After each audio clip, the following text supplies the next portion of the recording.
It's your girl Celeste, also known as Celestial Goddess.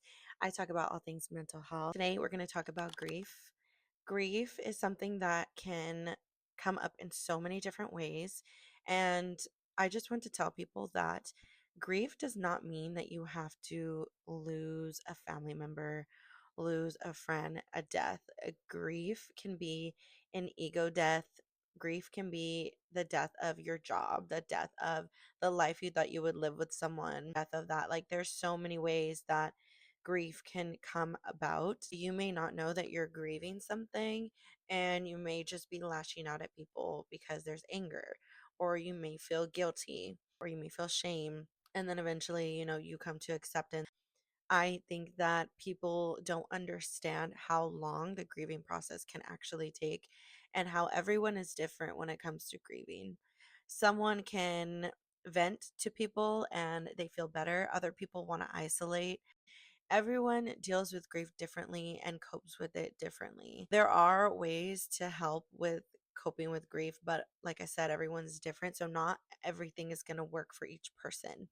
What's one thing that I want to mention about coping with grief is people like to stuff their emotions, their feelings down, and they think it will not show up later. They think if they just stuff it down and don't talk about it to anyone or just like pretend like it didn't happen, people think it doesn't manifest in other ways, but it will. It could manifest as a chronic illness. It could manifest as unhealthy coping skills such as drinking, such as doing drugs. It can look like so many different things.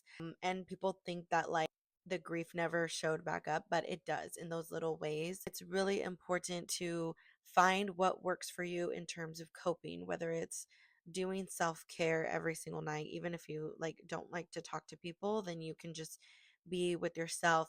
Journaling is great because you don't have to talk to anyone. You just put it in a journal, and that is cathartic. Of course, seeing a therapist, maybe a psychiatrist, things like that could also help if you don't feel like you want to talk to someone who's close to you. Ultimately, that these things are hard. Dealing with grief is hard.